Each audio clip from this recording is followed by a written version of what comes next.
کی طرف آنا، شہربانوں، ام رباب، سیدہ زینب، حضرت سکینہ سلام اللہ علیہا کا سامنا کوئی آسان کام نہیں تھا، لیکن حسین ابن علی آتے ہیں، شہزادے کو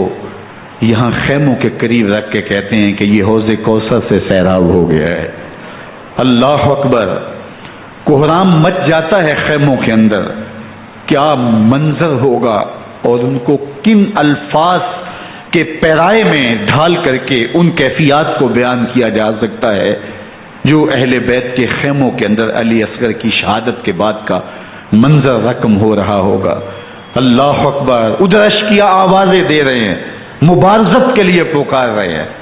زمانے نے پھر وہ منظر بھی دیکھا کہ جوان بیٹے کو 18 سال کی کمائی حضرت امام حسین میدان عمل میں بھیج رہے ہیں۔ وہ علی اکبر جو حسین کا نور نظر ہے، آنکھوں کا قرار ہے، دل کی تسکین ہے۔ اور پھر حضرت علی اکبر جب گھوڑے کی زین سے فرش زمین پہ گرتے ہیں تو باپ کو آواز دیتے ہیں، اور حضرت امام حسین جو ہے وہ آگے جا کے بیٹے کی لاش اٹھاتے ہیں۔ اللہ اکبر، 18 سال کے بیٹے کی لاش کو کندھوں پہ اٹھا کے خیموں تک لاتے ہیں اور ہاتھ پھیلا کے کہتے ہیں مالک حسین کی یہ قربانی بھی قبول فرما۔ کبھی قاسم بن حسن کی لاش اٹھا کے لاتے ہیں، کبھی اون و محمد کی لاشیں اٹھا کے لاتے ہیں، بتیجوں کی، بھانجوں کی، بھائی عباس کے کٹے ہوئے بازو اور زخموں سے چھدا ہوا لاشا۔ کیا کیا قیامتیں تھیں جو اس کربلا کے ایک میدان کے اندر نہیں توڑی گئیں۔ حضرت امام حسین پر دکھ پہ دکھ، تکلیفوں پہ تکلیفیں، اب 71 لاشیں اٹھا کے خیموں تک پہنچا چکے، اور ادھر مبارزت کی دعوت دی جا رہی ہے، آؤ میدان عمل میں آؤ، اب دیر کیوں کر رہے ہو۔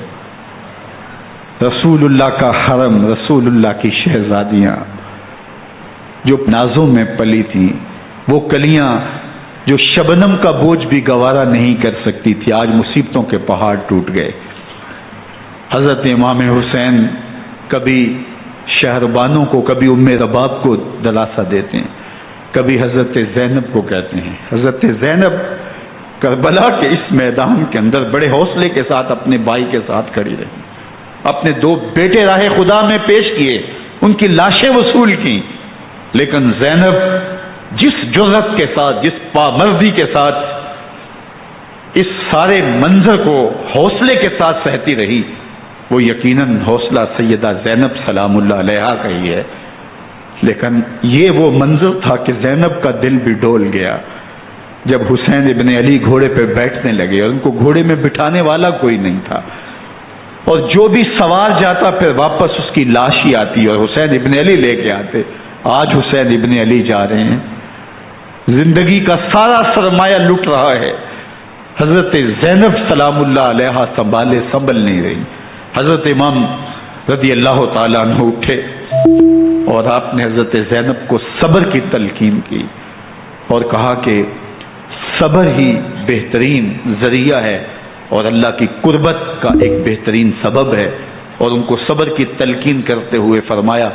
کہ میرے بعد تم نے اس ذمہ داری کو سنبھالنا ہے اور ان مخدرات اسلام کی، ان شہزادیوں کے پردے کی تم نے حفاظت کرنی ہے۔ اور پھر گھوڑے کی زین کس کے امام حسین لشکر اشکیا کی طرف بڑھتے ہیں۔ اب خیموں سے سسکیوں کی آواز آ رہی ہے، ان کا سردار، ان کا تاجدار آج سب کو چھوڑ کے کربلا کے میدان کی طرف بڑھ رہا ہے۔ جرم کیا کیا، قصور کیا کیا، اس نے کیا زیادتی کی کہ آج نیزوں اور انیوں کے مقابلے میں 22,000 کا لشکر حضرت امام حسین پہ ٹوٹ پڑتا ہے۔ آپ پھر تمام حجت کرتے ہیں میں نے کسی کو قتل نہیں کیا، خون ناحق نہیں بہایا، میرے خون کے درپے کیوں ہو، اپنی آخرت کیوں برباد کرتے ہو، تم جانتے نہیں میں کون ہوں، میں تمہارے نبی کا نواسا ہوں۔ لیکن ابن زیاد کہتا ہے مقابلے میں آؤ۔ پھر حضرت امام حسین رضی اللہ تعالیٰ عنہ مقابلے میں آتے ہیں، اور جب گھوڑے کو ایڑ لگا کے دشمن اشقیاء پہ ٹوٹتے ہیں تو پھر ایسا منظر ہوتا ہے کہ وہ بھیڑ بکریوں کی طرح آگے بھاگتے ہیں۔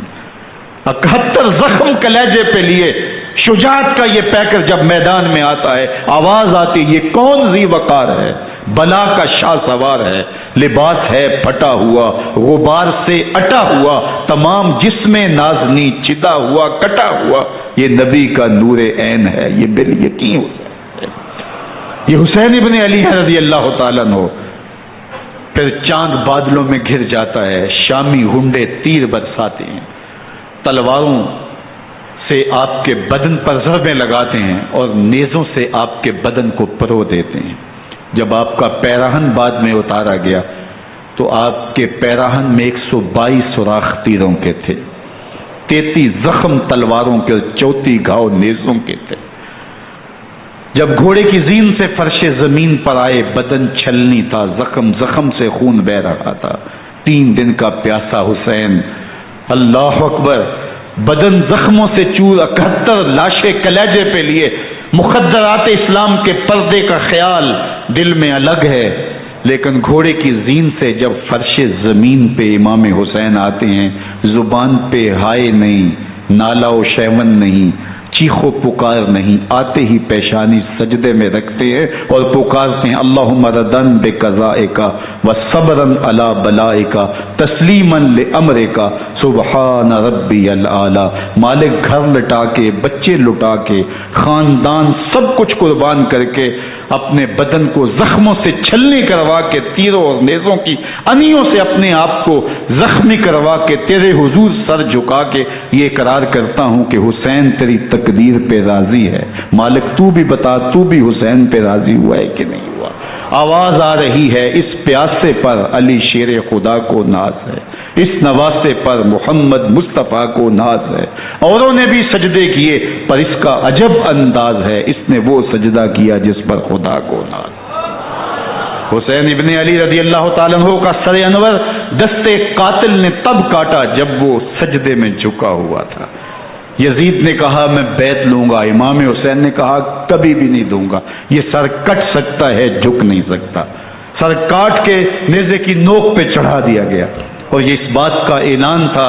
کہ ہم جیت گئے اور حسینی ہار گئے، اور لشکر یزید میں غوغا مچ گیا،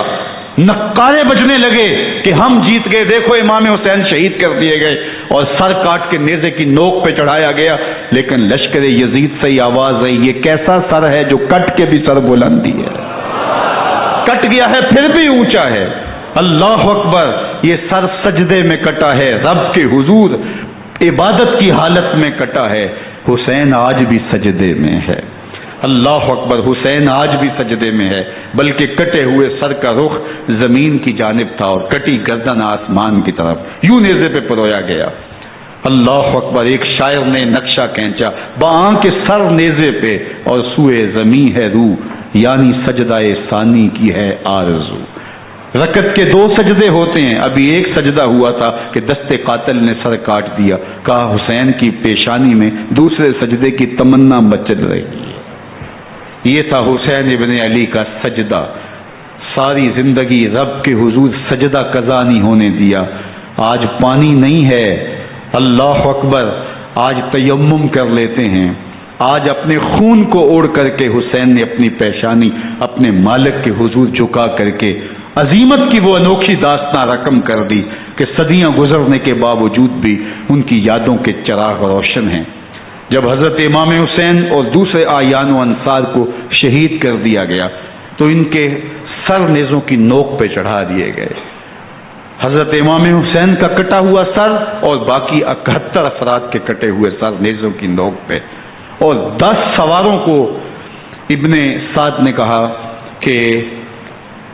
ان کو رون دو، اور گھوڑوں کی ٹاپوں تلے حضرت امام حسین رضی اللہ تعالیٰ عنہ اور ان کے آوان و انصار کو جو ہے وہ روندا گیا، حتیٰ کہ ان کی استخوان مبارک، ان کی ہڈیاں بھی چور چور ہو گئیں۔ روننے سے قبل ان کا لباس اتار لیا، ان کے کپڑے اتار لیے گئے۔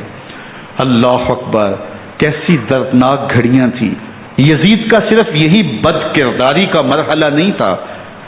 اس کربلا کے صحرا کے اندر یزید نے جس طرح امام حسین رضی اللہ تعالیٰ عنہ کو شہید کیا اور حضرت امام حسین کے خاندان کو شہید کیا، جب مدینہ المنورہ پر یزید نے مسلم بن عقبہ کو مقرر کیا، جس کو بزرگوں نے مصرب بن عقبہ کہا ہے، تو اس کو کہا 3 دن تک مدینے کا حرم تمہارے لیے حلال ہوگا، جو چاہو تم کرنا، اور شامی فوجوں کو اجازت ہوگی۔ تو وہاں بھی انہوں نے